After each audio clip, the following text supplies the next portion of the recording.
Bien, bonjour, merci de votre présence pour cette interview. Je suis très très content que vous veniez. Donc, je suis Jean-François Tassin, je suis le directeur de l'ENSIM.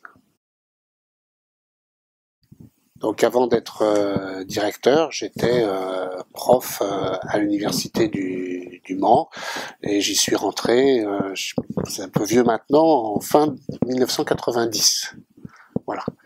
Et donc, j'ai été enseignant-chercheur avec des phases plus chercheur, des phases aussi où j'ai fait plus d'administration de la recherche, en particulier ces dernières années où j'étais au CNRS comme directeur adjoint scientifique à l'Institut de chimie. J'ai passé un bac, je pense qu'à l'époque ça s'appelait un bac C, et c'était essentiellement maths, physique, chimie, philo. Après ça, j'ai fait des classes prépa aux grandes écoles. J'ai été au lycée Saint-Louis à Paris. Et je suis rentré à une école qu'on appelle l'ESPCI, donc Physique et Chimie Industrielle de la ville de Paris. Effectivement, à l'issue de mon école d'ingénieur, j'ai choisi de faire une thèse, ce qui était assez courant à l'époque. Alors, dans ma promo en école, d'ingé, on était une cinquantaine, je pense. Peut-être 25% de filles, quelque chose comme ça, à peu près. Je dirais l'ingénieur, c'est la personne qui, de plus en plus dans des équipes, propose un certain nombre de solutions, on va dire innovantes, au moins adaptées à la demande, dans un contexte où il y a beaucoup de conditions aux limites, évidemment des critères financiers, mais de plus en plus des critères de responsabilité sociale, environnementale, d'énergie, des choses comme ça. Moi, j'ai envie de dire que je suis très sensible à ça, ayant moi-même deux filles qui sont passées par des écoles d'ingénieurs et qui ont des très belles carrières au moment où elles en sont de leur carrière. Il y a encore beaucoup à faire, évidemment. Mais voilà, et je pense que elles apportent plein de choses aussi dans leurs environnements.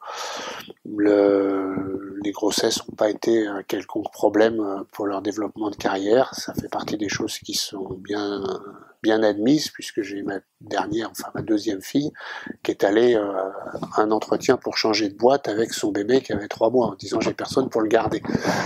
Donc voilà, donc il faut s'assumer. Dans l'acoustique, la dimension artistique, qu'il faut pas laisser tomber. Je crois qu'il y a aussi c'est très multifacette l'acoustique, et ça je pense que c'est quelque chose aussi qui peut attirer les femmes par la variété aussi des débouchés qu'on peut avoir.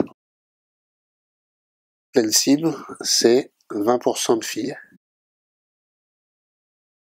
Il y a le domaine de la mécanique qui est sous-jacent et qui est pas très porteur pour les femmes de manière générale, mais je pense que ça, on peut chercher à combattre un petit peu ça. Il y a des tas d'aspects, de liens entre l'acoustique et le quotidien qui, à mon avis, peut être extrêmement motivant pour des femmes. Bon, je dirais pour moi, augmenter la proportion d'étudiantes, c'est un peu un challenge. Que je suis convaincu qu'il faut voir sur le long terme. Si l'année prochaine on passe à 22%, je suis sûr que ça sera à cause du projet ingénieux. Enfin, je dis ça en plaisantant. Non, ça, on n'aura pas encore eu le temps. Ce qu'il faut, c'est qu'on arrive à évoquer le métier d'ingénieur de plus en plus tôt dans les établissements. Faire comprendre aussi qu'il n'y a pas de crainte à avoir. Maintenant, il y a de plus en plus aussi de prise en compte des spécificités féminines, etc., en particulier au niveau des congés mat, etc., dans les carrières, au niveau des entreprises. Et les femmes sont plus du tout cantonnées à standardistes et secrétaires. Faut juste changer ça, c'est fini.